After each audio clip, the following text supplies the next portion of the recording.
Good morning. మీ అందరికీ ప్రభు అయిన యేసుక్రీస్తు నామములో శుభములు, శుభాకాంక్షలు తెలియజేస్తున్నాను. ముందుగా పాస్టర్ గారు సత్యం గారు ప్రతి నెల తప్పనిసరిగా 3వ ఆదివారం నేను మీతో కలిసి దేవుని సన్నిధిలో ఆయన్ని ఆరాధించే అవకాశాన్ని ఇచ్చినందుకు పాస్టర్ గారికి, పాస్టమ్మ గారికి, వారి కుటుంబానికి, సంఘ పెద్దలకు, మీ అందరికీ కూడా ధన్యవాదాలు తెలియజేస్తున్నాను. చిన్న ప్రార్థన చేసుకుందాం. త్రేకదేవ, పరిశుద్ధుడా, పరిశుద్ధుడా, పరిశుద్ధుడా, మరొకసారి మీ పునరుత్థాన దినమైన ఈరోజు మీ సన్నిధిలో మిమ్మల్ని స్తుతించి ఆరాధించి మీ నామాన్ని ఘనపరిచే గొప్ప అవకాశాలు ఇచ్చినందుకు స్తోత్రం. మీ వాక్కును ధ్యానం చేయబోతున్నాం తండ్రి. మీ పరిశుద్ధాత్మను మాకు తోడుగా ఉంచి మీ వాక్కును సరిగా అర్థం చేసుకొని దానిని మా జీవితాలకు అన్వయించుకోవడానికి మీ కృపను దయచేయమని మా ప్రభు అయిన యేసు క్రీస్తు ద్వారా వేడుకొనుచున్నాం తండ్రి. ఆమేన్. ప్రియమైన దేవుని సంఘమా, మన ఈ సంఘములో మండల కాల ధ్యానాలు అనే సాంప్రదాయం ఉందో లేదో నాకు తెలియదు. మనం ఉన్న ఈ కాలాన్ని ప్రపంచవ్యాప్తంగా అనేక సంఘాలు మండల కాలముగా పరిగణిస్తారు. 40 రోజుల పాటు లెంట్ అంటారు. Lent, LENT. లెంట్ అంటే ఆ పదానికి ఉన్న అసలైన అర్థం వసంతము, వసంత ఋతువు, స్ప్రింగ్ సీజన్. మీకు తెలుసు కదా, వసంత ఋతువులో చిగుళ్ళు మొక్కలకి, చెట్లకి, అంటే అది జీవానికి గుర్తు. అందుకని ఈ 40 రోజుల మండల కాలాన్ని లెంట్ అంటారు. ఎందుకంటే ఈ 40 రోజుల పాటు కూడా ప్రభు అనుభవించిన శిలువ శ్రమలు, ఆయన పొందిన శిలువ మరణం గురించి ఆధ్యాత్మికంగా ధ్యానం చేయటం ప్రపంచ క్రైస్తవ సంఘాలలో పరిపాటి. ఈ ఉదయం మీతో మీ అందరికీ బాగా పరిచయం ఉన్న ఒక అంశాన్ని కొంచెం లోతుగా దేవుని వాక్కును ఆధారం చేసుకొని ధ్యానం చేయాలి అని ఆశపడుతున్నాను.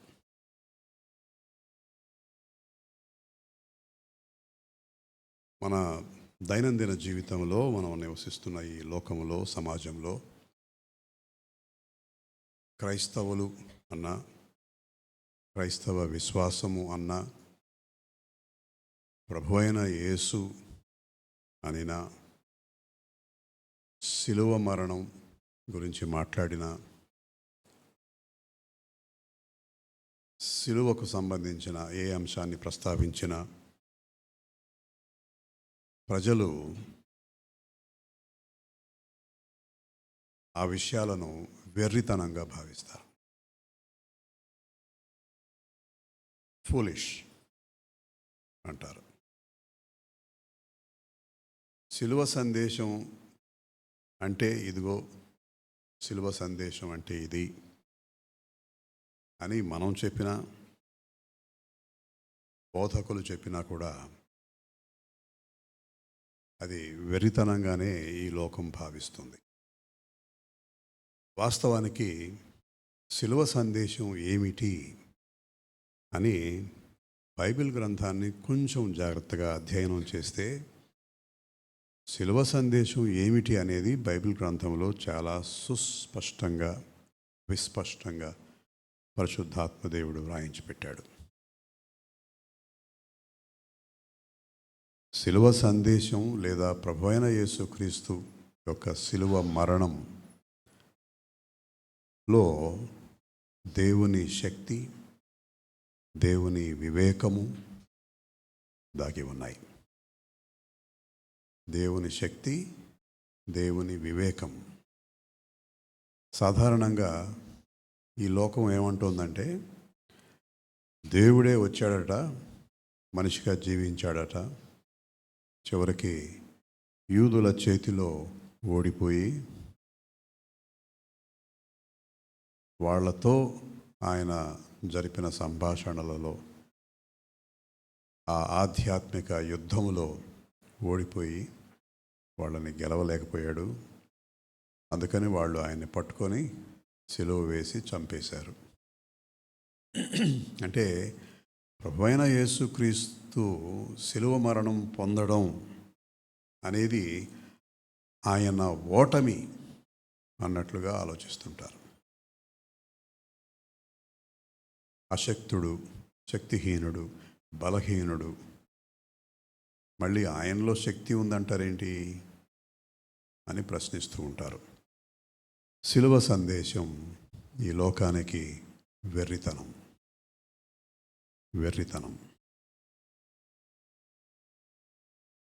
ఒక్కసారి చూడండి, బైబిల్ ఉన్నవారు కొరింథీయులకు రాసిన మొదటి పత్రిక 1వ అధ్యాయం 18వ వచనం.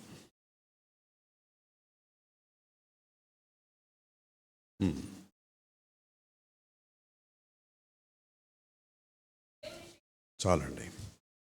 నశించబడుతున్న వారికి వెర్రితనం, రక్షింపబడుతున్న వారికి దేవుని శక్తి. ఇది అర్థం కాదు లోకానికి. లోకము ఎందుకని ఈ వాక్యాన్ని లేదా సిలువ సందేశాన్ని లేదా దేవుని శక్తిని, దేవుని వివేకాన్ని అర్థం చేసుకోలేకపోతుంది అనే ప్రశ్న కూడా తలెత్తటం సహజమే కదా. ఎందుకని ఈ లోకము దేవుని శక్తిని, దేవుని వివేకాన్ని అర్థం చేసుకోలేకపోతుంది అంటే దానికి అనేకమైన కారణాలు ఉన్నాయి. ఒకటి కాదు, రెండు కాదు. God chose the foolish things of the world to shame the wise. అవివేకముగా, వెర్రితనముగా ఉండేవారిని దేవుడు ఎన్నుకున్నాడట. ఎందుకు? మేము వివేకవంతులం, మేము జ్ఞానులం అని అనుకునే వాళ్ళని సిగ్గుపడే విధంగా చేయడానికి. The weak things to shame the strong. ఆయన బలహీనులను ఎన్నుకుంటాడు. ఎందుకు? శక్తివంతులము అని విర్రవేగుతున్నారే ఈ లోకంలో, వాళ్ళ ముందు ఈ బలహీనులను నిలబెట్టి దేవుని శక్తి ఏమిటో నిరూపించడానికి. The low and despised things to be raised up for his glory. నిరాకరించబడిన వాటిని, తృణీకరించబడిన వారిని, ఎన్నిక లేని వారిని ఆయన ఏర్పరచుకొని ఏం చేస్తున్నాడు? For his glory he is raising them up. వాళ్ళని హెచ్చిస్తున్నాడు ఆయన. ఈ విషయాలు ఎలా అర్థమవుతుంది ఈ లోకానికి? ఎలా అర్థమవుతాయి? అర్థం చేసుకోలేకపోవడానికి కారణాలు ఏమిటి?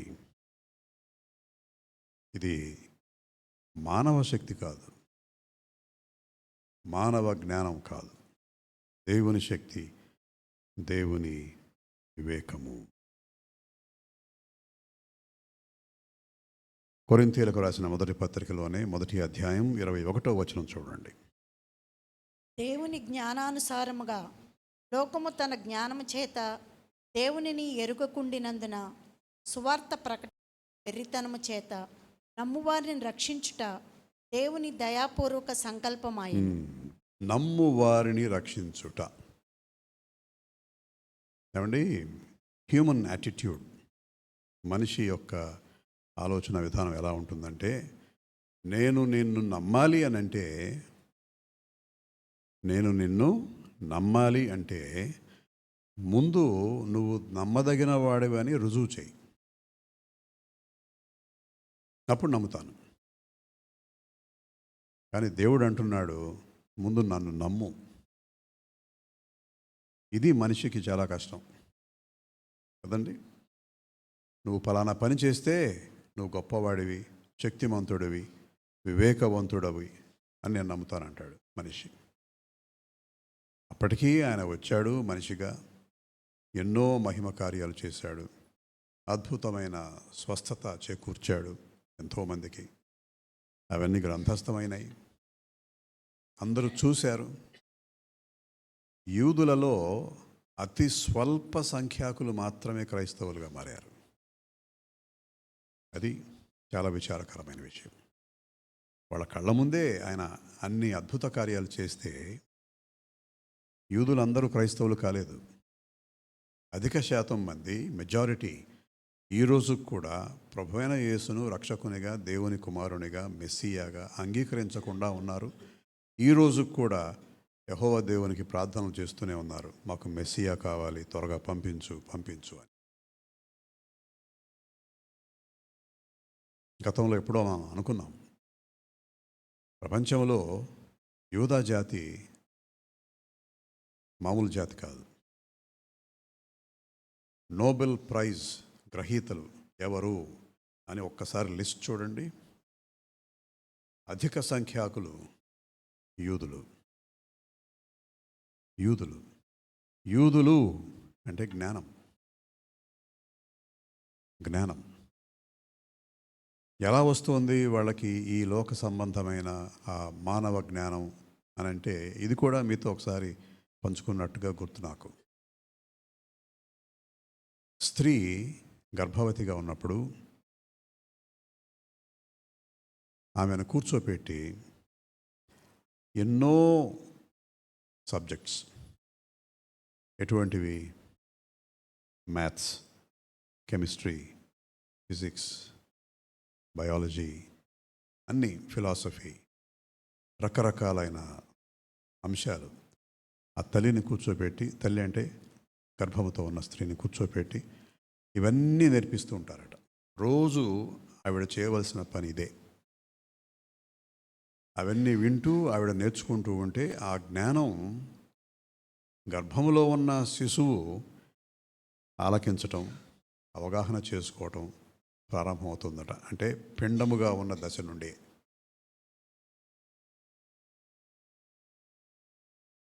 అందుకనే మనకి నోబెల్ ప్రైజ్ గ్రహీతలలో చాలామంది ఉంటారు యూదులు. అటువంటి యూదుల మధ్యకు వచ్చాడు ఆయన. వచ్చి వాళ్ళ జ్ఞానము కాదురా, దేవుని జ్ఞానంతో పోల్చినట్లయితే మీది అజ్ఞానము అని రుజువు చేశాడు. ఆ రోజుల్లో ఉన్న శాస్త్రులు, పరిసయ్యులు, సద్దూకయ్యులు ఎంత విర్రవీగారో వాళ్ళ జ్ఞానాన్ని చూసుకొని. దేవుని జ్ఞానంతో పోల్చినట్లయితే మనిషి జ్ఞానం కాదు. దేవుని శక్తి ముందు మానవ శక్తిహీనత. దేవుని వివేకం ముందు మనిషి వివేకం ఏ పాటిది? ఆయన ఎందుకు వచ్చాడు? అసలు ఆ శిలువ సందేశం ఏమిటి అని అంటే, ఇప్పుడే చూసాం మనం. నమ్ము వారిని రక్షించుట దేవుని సంకల్పము. రక్షించడానికి వచ్చాడు ఆయన. రక్షించడానికి వస్తే వాళ్ళ చేతుల్లో బందీగా మారిపోవడం ఏంటి? వారి చేత శిలువ శిక్ష వేయించుకోవడం ఏమిటి అనేది ఈ లోకానికి అర్థం కావడం లేదు. చూద్దాం, ఆ కారణాల తర్వాత చూద్దాం. రెండవది, యోహాను రాసిన మొదటి పత్రిక 3వ అధ్యాయము 8వ వచనం చూడండి. యోహాను రాసిన మొదటి పత్రిక 3:8. అపవాది మొదటి నుండి పాపం చేయుచున్నాడు గనుక పాపము చేయువాడు అపవాది సంబంధి. అపవాది యొక్క క్రియలను లయపరచుటకే దేవుని కుమారుడు ప్రత్యక్షమాయను. అదండి, ఏమిటి శిలువ సందేశం అని అంటే, మొదటిగా నమ్ము వారిని రక్షించుట దేవుని సంకల్పము, అందుకు వచ్చాడు, అది శిలువ సందేశం. రెండవది అపవాది క్రియలను లయపరచుటకు ఆయన వచ్చాడు. కాబట్టి శిలువ సందేశం ఏమిటి? అపవాది క్రియలను నశింపచేయుట, నాశనము చేయుట. మూడవది యోహాను రాసిన పత్రిక, ఇదంతా ఇది మనందరికీ కంఠోపాఠమే. యోహాను సువార్త 3వ అధ్యాయం 16వ వచనం. ఎలా అనగా ఎంతో ప్రేమించెను, కాగా ఆయన తన అద్వితీయ కుమారునిగా పుట్టిన వానియందు విశ్వాసముంచి ప్రతివాడును నశింపక నిత్యజీవం పొందినట్లు ఆయనను అనుగ్రహించాను. ఆయన యందు విశ్వాసం ఉంచిన వాడు ఎవడు కూడా నశింపకుండా నిత్య జీవం పొందుట అనేది శిలువ సందేశం. శిలువ సందేశం. ఇప్పుడు ఎందుకని కొందరికి లేదా ఈ లోకానికి శిలువ సందేశము వెర్రితనముగా ఉన్నది? ఇది ప్రశ్న. ఈ ప్రశ్న మీద మనం కొంతసేపు ధ్యానం చేద్దాం. మొదటి కారణం ఏమిటి అంటే, మానవ వివేకం. మనిషికి ఉన్న వివేకం ఉందే, ఆ వివేకము మనిషి చేత శిలువ వెర్రితనము అని భావించేలా చేస్తుంది. ప్రకటన గ్రంథం 3వ అధ్యాయం 15 నుండి 19 వరకు చూడండి.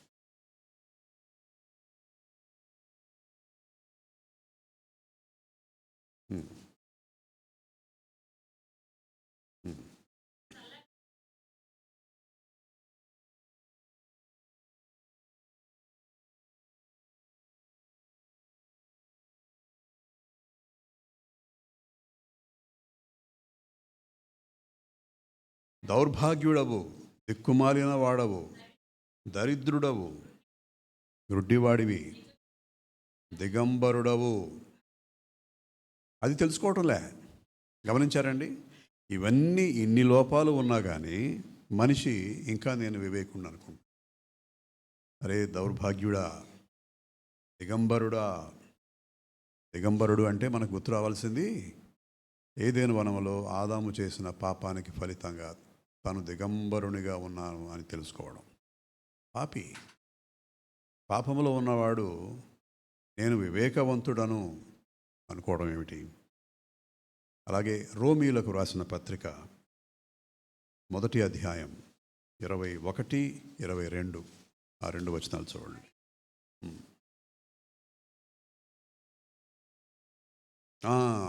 దేవుడు ఎవరో తెలిసి కూడా ఆయన్ని మహిమపరచలేదు, చెల్లింపలేదు.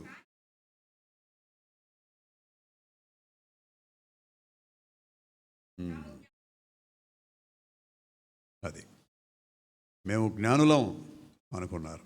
మీకు తెలుసు కదండి, సువార్తల్లో 4 సువార్తల్లో కూడా ఈ మతాధికారులు, యూదా మతాధికారులు ఎన్నిసార్లు ప్రభువును ఎన్ని రకాలుగా ప్రశ్నించారో. అంటే వాళ్ళ జ్ఞానంతో, వాళ్ళ వాదనతో ఆయన్ని బోల్తా కొట్టించాలని, ఆయన్ని ఓడించాలని. ఎవరితో మాట్లాడుతున్నారు వాళ్ళు? దేవునితో. దేవునితో. అయా డబ్బు దేవునికి ఇవ్వాలా, కైసరుకి ఇవ్వాలా? ఇట్లాంటి ప్రశ్నలు. సబ్బాతు దినము, ఈరోజు మీ వాళ్ళు ఏంటి ఈ పని చేశారు, ఆ పని చేశారు, నువ్వు కూడా ఏంటి ఎవరినో స్వస్థపరిచావు? మానవ అవివేకం అయినప్పటికీ కూడా దానిని వివేకంగా భావించే మానవ అవివేకం. వివేకులం అనుకొని చివరికి వెర్రివాళ్ళు అయ్యారు. వెర్రివాడికి సమస్తము వెరితనముగానే కనపడుతుంది. పచ్చకామెర్ల సామెత. పచ్చకామెర్లు వస్తే మొత్తం అంత పచ్చగా కనపడుతుందట. నాకు ఎప్పుడు రాలేదు, దేవునికి స్తోత్రం. నాకు తెలియదు కూడా, ఎవరు అంటూ ఉంటే విన్నాను. కానీ నిజంగా అండి, ఇప్పటి వరకు నాకు జాండీస్ కామెర్లు రాలేదు. ఇంకేమైనా వేరే వస్తాయేమో తెలియదు. కనుక మనిషి తన వివేకాన్ని నిజంగానే వివేకం అనుకొని శిలువ సందేశంలో ఉన్న ఆ గొప్పతనాన్ని గ్రహించలేక శిలువ సందేశాన్ని వెర్రితనం అనుకుంటున్నాడు. ఇది మొదటి కారణం. రెండవ కారణం చూడండి, తత్వజ్ఞానము. ఇంగ్లీష్లో ఏమంటామండి? లాజిక్. తత్వజ్ఞానము. తత్వజ్ఞానం అనేది మనిషికి ఉంది కాబట్టి తత్వశాస్త్రం పరంగా సిలువను గురించి ఆలోచించి ఇందులో ఏముంది, సిలువ సందేశం అంటే వెర్రితనం అన్నాడు మనిషి. లాజిక్. చిన్న ఉదాహరణ చెప్తాను. ఒక గ్లాస్ ఉందండి, అందులో సగం వరకు నీళ్ళున్నాయి కదండి. దాన్ని ఏమంటాం మనం? Half glass. ఏంటి హాఫ్ గ్లాస్ అంటే? సగమే నీళ్ళు ఉన్నాయని కదండి. మరి మిగతా సగం ఆ విషయం మాట్లాడడం, అది కూడా చెప్పాలిగా. మరి నీటి గురించి ఆలోచిస్తున్నామేంటి? అలాగే ఇక్కడ నీళ్లు ఇక్కడి వరకే ఉన్నాయి. థ్యాంక్ యూ అయ్యారు. పైనంతా ఖాళీగా ఉంది. దీనిని ఏమంటామంటే హాఫ్ బాటిల్ అన్నారు. అది బాటిల్ కాబట్టి కదండి, హాఫ్ బాటిల్. ఆ హాఫ్ అని ఎందుకు అంటున్నారు అని అంటే ఇక్కడ వరకే నీరు ఉంది కాబట్టి అంటున్నారు. మరి దీని సంగతి ఏంటి? ఎందుకు మాట్లాడరు? అలాగే ఒక తలుపు ఇలా ఉంది, ఈ రెక్క తెరిచిపెట్టాం, దీని ఏమన్నాం? ఏమంటుంది దీన్ని? సగం హాఫ్ ఓపెన్ డోర్ అన్నప్పుడు it is also half closed door కదా. మరి ఒకటే మాట్లాడుతున్నామేంటి అంటే, మీకు ఏదో చిన్న ఉదాహరణ చెప్పాలని చెప్పాను. లాజిక్ అనేది చాలా పెద్ద లోతైన శాస్త్రం. ఈ తత్వజ్ఞానం మనిషికి ఉంది. అలా ఆ కోణంలో సిలువను చూసి వెర్రితనం అంటున్నాడు మనిషి. దేవుని వివేకం గొప్పదా, మనిషికి ఉన్న తత్వజ్ఞానం గొప్పదా? ఆ రోజుల్లో గ్రీక్స్ అంతా ఫిలాసఫర్స్ అండి. అరిస్టాటిల్, ప్లేటో, ఫిలాసఫీస్, ఎన్నో ఫిలాసఫీస్ ఉన్నాయి. అవన్నీ తెలుసుకొని అబ్బురపడుతూ ఆహా ఓహో అనుకుంటూ ఆ కోణంలో సిలువను చూశారు. వెర్రితనం అనిపించింది. తర్వాత గ్రీకులు పునరుద్ధానాన్ని నమ్మరు, అసలు నమ్మరు వాళ్ళు. ఇక్కడ పునరుద్ధానం గురించి అపోస్తలుడైన పౌలు చెబుతూ ఉంటే పౌలును కూడా వెర్రివానిగా చూశారు.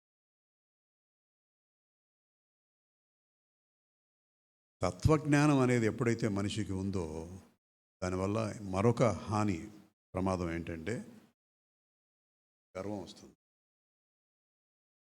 గర్వం. చూడండి, కొరింథీలకు రాసిన మొదటి పత్రిక,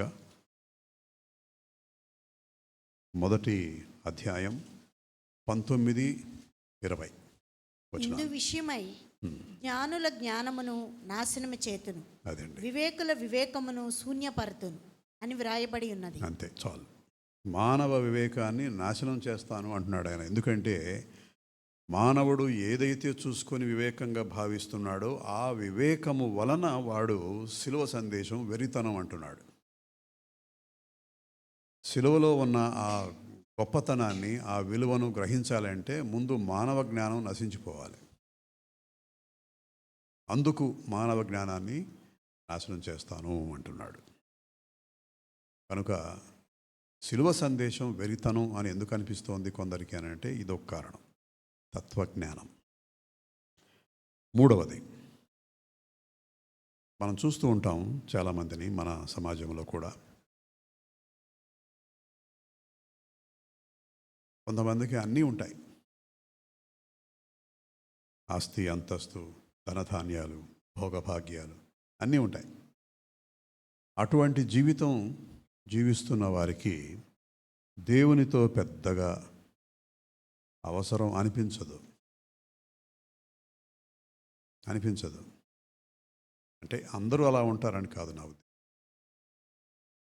అన్నీ ఉన్నాయి జీవితంలో.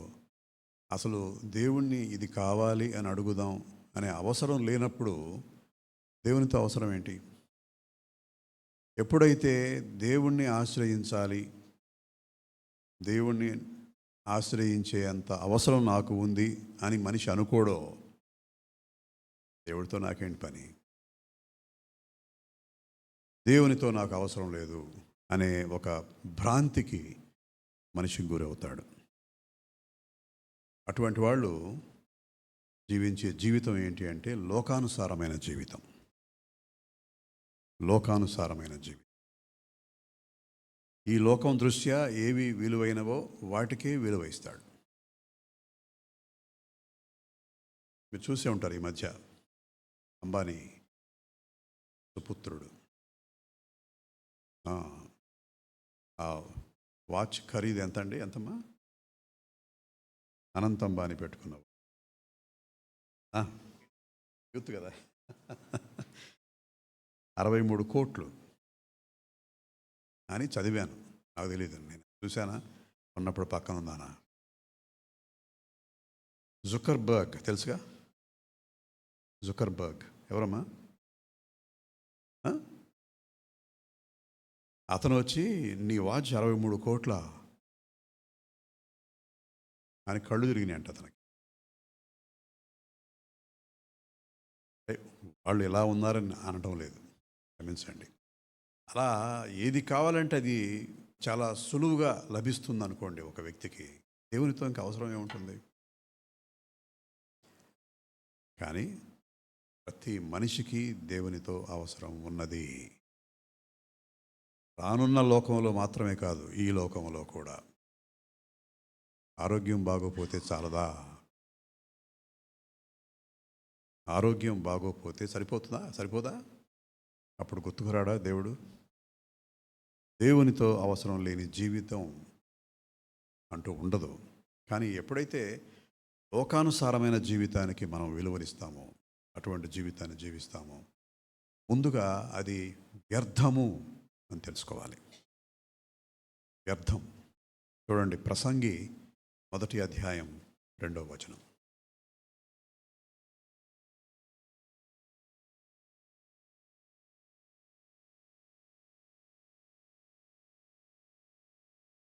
చూసారా? వ్యర్థము ఒకటి కాదండి, 2 సార్లు పెన్షన్ చేశాడు.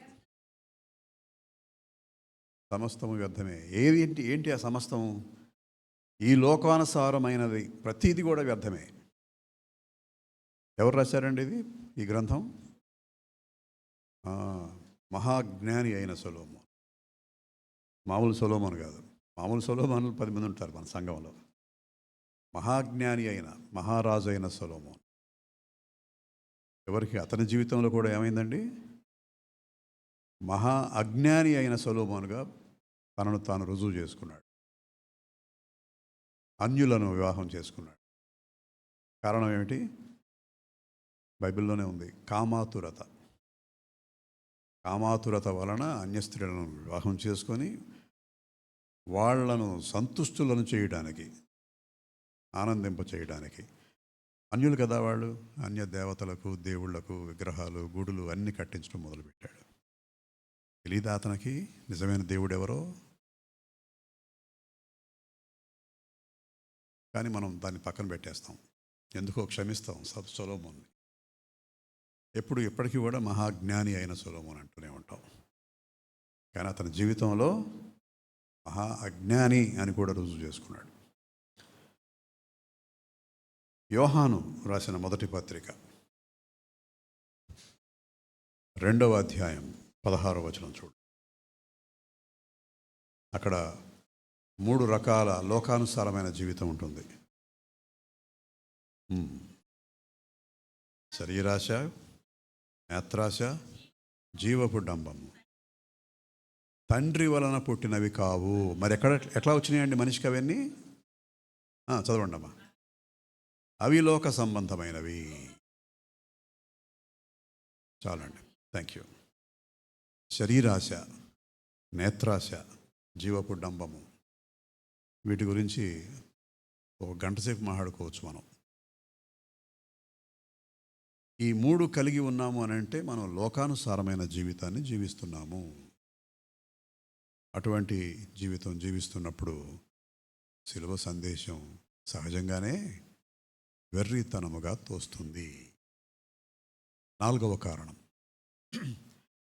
గర్వం.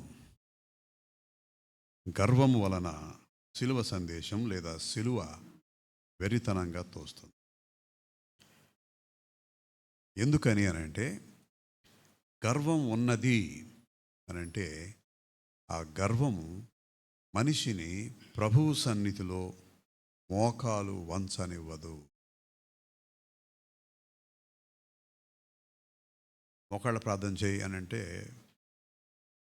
గర్వం సమృద్ధిగా ఉందనుకోండి, సిలువ ముందు నేను మోకాళ్ళ మీద ఉండాలా? గర్వం ఉన్నప్పుడు మోకాలు వంగదు. దైవికమైన దుఃఖము ఉండదు. దైవికమైన దుఃఖము అని అంటే, అయ్యా నీవు చెప్పినట్లుగా నేను జీవించలేకపోతున్నాను, నేను పాపిని అని దుఃఖపడటం. ఎందుకుంటుంది గర్వం ఉంటే? అలాగే క్షమాపణ పొందాలి అనే కోరిక కూడా ఉండదు.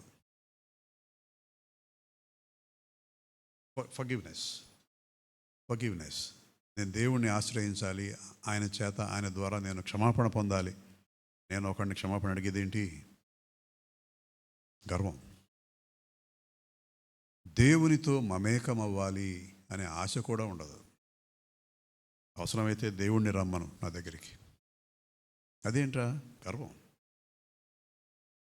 నేను దేవునితో ఏకం అవ్వాలి. గర్వము లేని వాళ్ళ పట్ల దేవుని ప్రసన్నత, దేవుని కృప ఎలా ఉంటుందో చూడండి. లూకాసు వార్త 18వ అధ్యాయం 13వ వచనం. ఇక్కడ సొంకరి ప్రార్థన కనపడుతుంది మనకి. లూకాసు వార్త 18:13. అయితే సొంకరి దూరముగా నిలుచుండి ఆకాశం వైపు కన్నులెత్తుటకైనను ధైర్యము చాలక రొమ్ము కొట్టుకొనుచు, దేవా పాపినైన నన్ను కరుణించుమని పలికెను. అతని కంటే ఇతడు నీతిమంతుడుగా తీర్చబడి తన ఇంటికి వెళ్ళనని మీతో చెప్పుచున్నాను. చూసారా? ఎక్కడైతే గర్వం లేదో అక్కడ దేవుడు ఆ వ్యక్తిని నీతిమంతునిగా ఎంచుతున్నాడు. కారణం ఏమిటి అంటే ఆ సొంకరిలో గర్వం లేదు. కనీసం కనులు ఆకాశం వైపు ఎత్తి తండ్రిని సంబోధించే ధైర్యం చేయలేకపోయాడు. అణకువ, విధేయత. అలాగే 34వ కీర్తన 18వ వచనం చూడండి.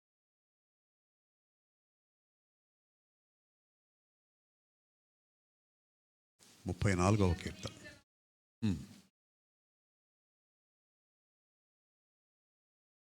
విరిగి నలిగిన మనస్సు. గర్వం ఉంటే విరిగి నలిగిన మనస్సును కలిగి ఉండటం అనేది అసాధ్యం, అసంభవం. గర్విష్ఠిలో ఈ విరిగి నలిగిన మనస్సు భూతద్దం పెట్టి వెతికినా కనపడదు. కనుక గర్విష్ఠులకు సిలువ వెర్రితనముగా కనపడుతుంది. 5వ కారణం, మనిషి సాధారణంగా పాపాన్ని ప్రేమిస్తాడు. పాపము అంటే ప్రేమ. ఇది చేయకూడదు అని దేని గురించి చెప్తామో లేదా దేని గురించి దేవుని వాక్కు సెలవిస్తోందో అది చేస్తుంటాడు, అది చేస్తున్నాము. ఎందుకు అని అంటే అది ఇష్టం. పాపములో ఏదో ఒక తృప్తి, పాపములో ఏదో సంతోషం, ఆనందం. అలా పాపాన్ని ప్రేమించే మనుష్యులకు లేదా పాపాన్ని ప్రేమించే ఈ లోకానికి సిలువ వెర్రితనము. సిలువ ఏమంటుందంటే, it is giving a call, a radical call to turn around and go in a new direction. You turn తీసుకో బాబు, నువ్వు వేరే దిశగా ప్రయాణించు. ఎట్లా తీసుకుంటాడు? పాపాన్ని మానేయి, పాపం చేయొద్దు అని అంటే వినే స్థితిలో ఏ మనిషి లేడు. మనం ఏదో కనీసం పాపులము అని గుర్తించాం, మనల్ని మనం తెలుసుకున్నాం, అందుకని దేవుని సన్నిధికి వస్తున్నాం. ఇది కూడా చేయని వాళ్ళు ఎక్కువ మంది ఉన్నారు సమాజంలో. అందుకని వాళ్ళకి సిలువ వెర్రితనముగా కనపడుతుంది. ఒక పెద్ద ఆయనండి, బహుశా 70-75 ఏళ్ళు ఉంటాయి. గుంటూరులో ఒకసారి కలిశారు ఆయన. ఏదో సందర్భంగా హైందవుడు, బైబిల్ గ్రంథం గురించి ఏదో చిన్న చర్చ. ఒక 5-10 నిమిషాల్లోనే చెప్పాడు చివరికి. ఏమండి, నేను ఎంతమంది క్రైస్తవులు చదివారో నాకు తెలియదు, కానీ బైబిల్ గ్రంథాన్ని పూర్తిగా చదివానండి. అబ్బో, ఏంటి చెప్పండి, అబ్బో అని ఆగిపోయారేంటి? క్రైస్తవునిగా ఉండటం అసాధ్యం అండి, అసంభవం అండి. బైబిల్ ఏమి చెబుతోందో బైబిల్కి అనుసారంగా జీవించడం నా వల్ల కాదండి. అందుకని క్రైస్తవం జోలికి వెళ్లకుండా ఆగిపోయాను. అప్పుడు చెప్పాను, సార్ మీరు సరిగ్గా ఎక్కడి వరకు రావాలో అక్కడికి వచ్చారు, కరెక్ట్ పాయింట్ దగ్గరకు వచ్చారు మీరు. అక్కడి నుండి మీరు మళ్ళీపోయారు. నేను పాపిని అని మీరు తెలుసుకున్నారు కదా. అమ్మో అన్నాడు. అది చాలండి. That is the point where Christianity begins. నేను పాపిని అని తెలుసుకున్నామంటే ఏం లేదు, నాకు జబ్బు ఉంది అని తెలుసుకున్నాము, వెళ్లకుండా ఉంటామండి డాక్టర్ దగ్గరికి? అది అవివేకం. ఆయన వయసులో చాలా పెద్దవాడు కాబట్టి నేను ఇలాంటి పదాలు వాడలేకపోయాను. అవివేకం, అజ్ఞాని, పాపివి ఇవేం చెప్పలేదు నేను. జబ్బు ఉంది అని తెలుసుకున్నాక వెంటనే వైద్యుని దగ్గరికి వెళ్ళాలి. మీరు అక్కడ దాకా వచ్చారు, రావడంలా వైద్యుని దగ్గరికి మీరు.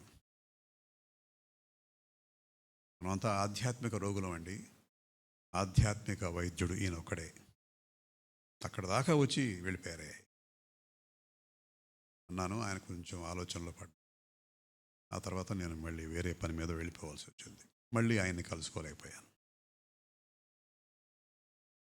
మత్తయి సువార్త 16వ అధ్యాయం 24-25 చూడండి.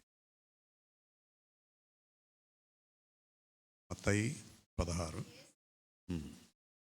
తన శిష్యులను చూచి, ఎవడైనను నన్ను వెంబడింపగోరిన ఎడల తన్ను తాను ఉపేక్షించుకొని తన సిలువునెత్తుకొని నన్ను వెంబడింపవలెను. అదండి, ఇట్స్ అ రాడికల్ కాల్ అన్నానే. a radical call to turn around and go in a new direction. తనను తాను ఉపేక్షించుకొని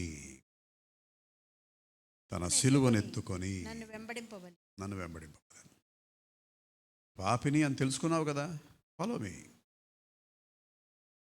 ఫాలో మీ అంటే ఏమనుకుంటారంటే ఎక్కువ మంది, నేను చెప్పినట్లుగానే నువ్వు జీవించాలి. వాస్తవమే, జీవించలేకపోతున్నావు, మరి మార్గం ఏంటి?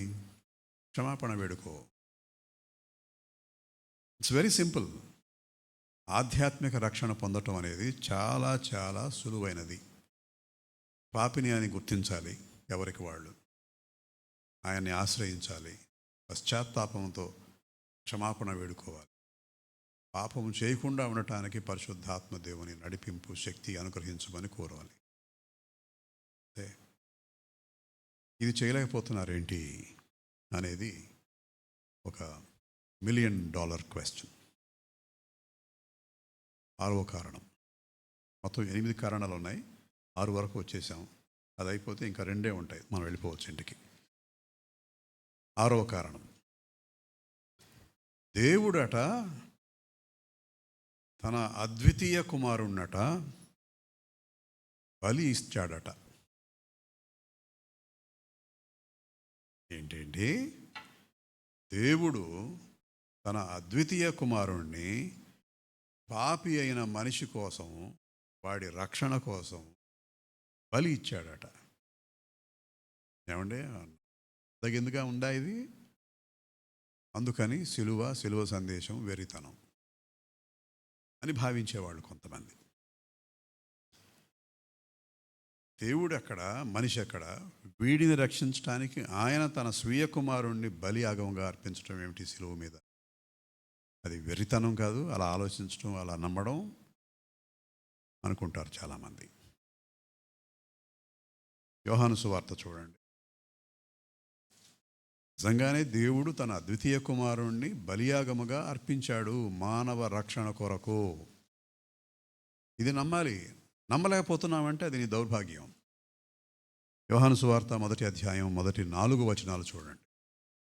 ఆదియందు వాక్యముండెను, వాక్యము దేవుని యొద్ద ఉండెను, వాక్యము దేవుడై ఉండెను, ఆయన ఆదియందు దేవుని యొద్ద ఉండెను, సమస్తమును ఆయన మూలముగా కలిగెను, కలిగి ఉన్నదేదియు ఆయన లేకుండా కలుగలేదు, ఆయనలో జీవముండెను, ఆ జీవము మనుషులకు వెలుగై ఉండెను, ఆ వెలుగు చీకటిలో ప్రకాశించుచున్నది గాని చీకటి దాన్ని గ్రహింపకుండెను. ఇదంతా దేని గురించి అండి? ఎవరి గురించి? ప్రభు అయిన యేసుక్రీస్తు గురించి. ప్రభు అయిన యేసుక్రీస్తు గురించే ఆ మాటలన్నీ. ఆయన చీకటిలోకి వచ్చాడు, యేసుగా జన్మించి చీకటిలో ఉన్నాడు. కానీ చీకటి ఆయనను గ్రహింపకుండెను. గ్రహించుట అంటే ఏంటండి? అర్థం చేసుకుంటా అని అనుకుంటాం మనం. కానీ అక్కడ ఉండవలసిన పదం ఏమిటంటే చీకటి దానిని ఆర్పివేయలేకుండెను. ఆయన వెలుగు కదా, వెలుగు. ఆ వెలుగు చుట్టూ ఉన్న చీకటి ఆర్పివేయలేకపోతోంది. Even now he is alive. ఇప్పటికీ ఆయన సజీవంగానే ఉన్నాడు. అలాగే కొరింథీలకు రాసిన 2వ పత్రిక, కొరింథీలకు రాసిన 2వ పత్రిక 5వ అధ్యాయం 21వ వచనం. కనుక మనం ఆయన యందు దేవుని నీతి అగునట్లు పాపమెరుగని ఆయనను మన కోసము పాపముగా చేసెను. పాపమెరుగని ఆయనను మన కోసం పాపముగా చేసెను. ఇది మానవ జ్ఞానంతో అర్థం చేసుకోవాలని ప్రయత్నిస్తే అర్థమయ్యేది కాదండి. ఒక గొప్ప మాట నేను ఎప్పటికీ మర్చిపోను. బైబిల్ చదివేటప్పుడు మనము ఆ యాటిట్యూడ్ కలిగి ఉండాలట. ఏంటంటే trust where you don't understand. నీకు అర్థం కావట్లేదు ఏంటిది అని నమ్ము అంతే. Trust where you cannot understand. అది దేవుని వాక్, అది దేవుని వివేకము. దేవుని వివేకాన్ని మనిషి తన వివేకంతో అర్థం చేసుకోవాలి అనే ప్రయత్నం చేసినప్పుడు అన్నీ అర్థం కావు, అసంభవం. మన స్థాయి ఎక్కడో అట్టడుగున ఉంటుంది వివేకం దృష్ట్యా. ఆయన వివేకం ఎక్కడో ఉంటుంది. మనకేం అర్థమవుతుంది? సో ఎక్కడైతే ఏదైతే అర్థం కావడం లేదో అక్కడ విశ్వాసము అనేది ప్రవేశించాలి. Trust where you don't understand. ప్రతీది మనకు అర్థం కావాలనే అవసరం కూడా లేదు. ఉదాహరణకి లాజర్ను బతికించాడుగా ప్రభు. అదే కదా గొప్ప సంచలనం. అలా లాజరును, చనిపోయిన వాడిని మళ్ళీ సజీవునిగా లేపటం అనేది కూడా ఆయన మరణానికి దారితీసింది. వాళ్ళంతా ఆలోచన చేశారు, ప్రభువుని చంపడమే కాదు వీడిని కూడా చంపాలి అని, లాజర్ను కూడా చంపాలి అని. సరే, అది పక్కన పెట్టండి. చనిపోయిన తర్వాత ఎలా ఉంది, నువ్వు ఎక్కడున్నావు, ఏం చేశావు అని అడుగుండ్రా లాజర్ని. ఏదో ఒక సమాధానం చెప్పుంటాడుగా. ఏమో నేను నిద్రపోయినట్టు అనిపించింది నాకు అనో ఏదో ఒకటి చెప్పుంటాడు. మరి ఆ విషయాలు ఏవి బైబిల్లో? నేను మరణించిన తర్వాత దేవదూతలు వచ్చారు, మన భాషలో అయితే యమకింకర్లు వచ్చారు అని ఏదో చెప్పాలి కదా. చెప్పే ఉంటాడు కదా. చుట్టుపక్కల ఉన్న వాళ్ళు అడిగుండరా? అతను మళ్ళీ ఇంటికి వెళ్ళగానే అతను చూడడానికి ఎంతమంది వచ్చారో జనాలు తండోపతండాలుగా అడుగుంటారు. ఏదో చెప్పుంటాడు, అవేమీ లేవు. ఎందుకని లేవు? నీకు అనవసరం. తెలుసుకోవాలి అనే జిజ్ఞాస ఉంది, ఆసక్తి ఉంది, మనకి ఇప్పటికీ ఉంది. ఆయన మళ్ళీ వస్తే బాగుండు, లాజరు ఎక్కడ కనపడితే బాగుండు. ఏమో ఆ రోజులు చచ్చిపోయావు కదా, నువ్వు ఎక్కడికి వెళ్ళావు, ఏమయ్యావు 3 రోజుల పాటు అని అడగాలని నాకు కూడా ఉంది. బైబిల్లో ఆ విషయాలు లేవు. We need not know everything. We need not know. అవసరం లేదు. రక్షణకు దానికి సంబంధం లేదు. అంతే. రక్షణకు ఏది అవసరమో అది మాత్రమే రాయించి పెట్టాడు పరిశుద్ధాత్మ దేవుడు బైబిల్లో. ప్రభు ఉదయాన్నే లేచి అటు వెంబట దంతధావనం చేసుకొనను అనుందా బైబిల్లో? లేదు, ఉండదు. రక్షణకి దానికి సంబంధం లేదు.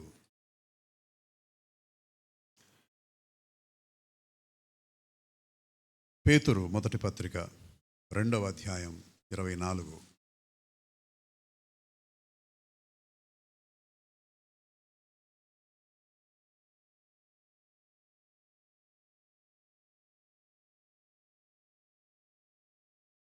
తన శరీరమందు మన పాపములను మాను మీద మోసుకొనెను.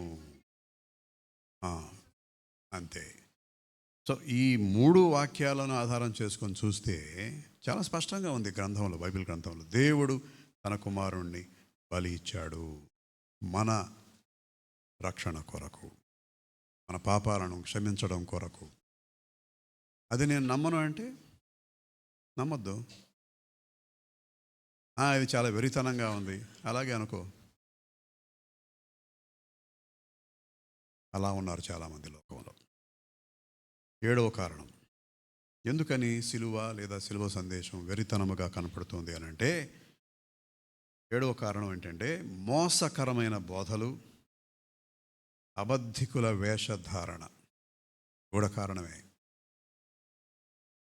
ఇది కూడా కారణమే. మోసకరమైన బోధలు ఈ రోజున కూడా మనం వింటూ ఉన్నాం.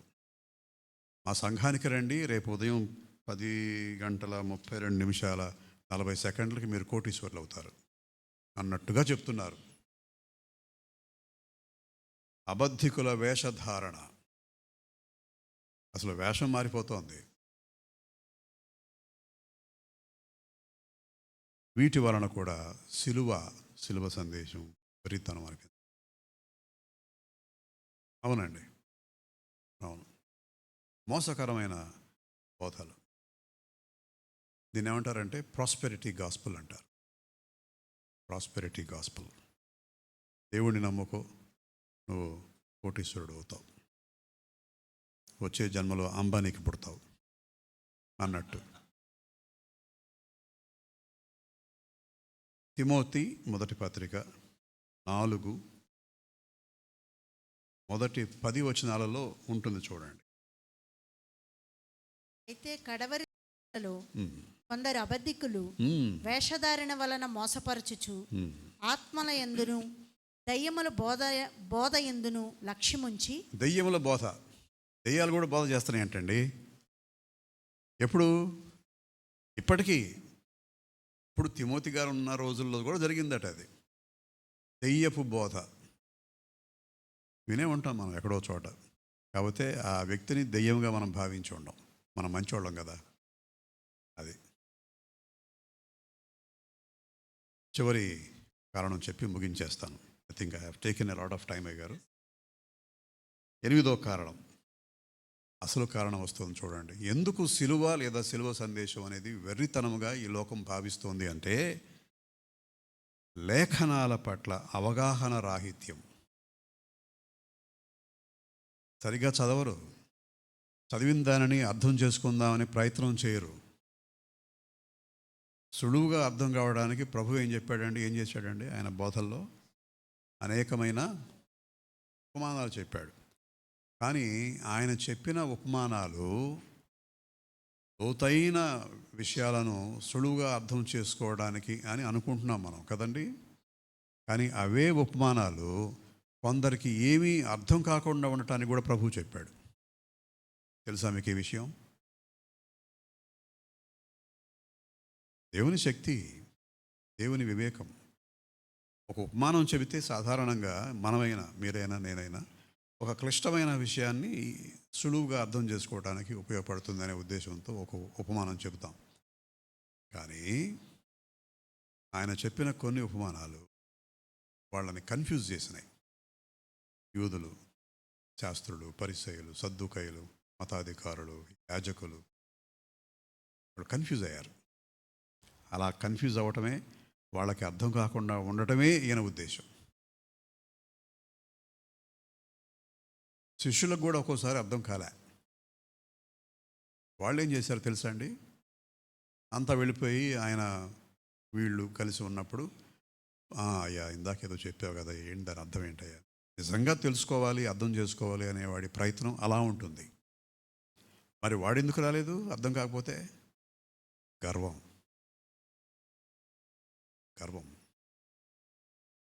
వాడి వివేకమే గొప్పదనుకున్నాడు. వచ్చి మళ్ళీ, అయ్యా ఇందాకేదో చెప్పారు, ఏంటి దాని అర్థం ఏంటి సార్ అని అంటే, చిన్నతనం. ఏంటి అతన్ని అడిగేది?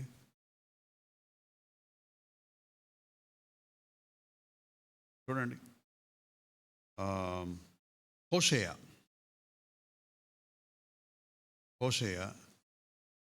గ్రంథం 4వ అధ్యాయం 6వ వచనం.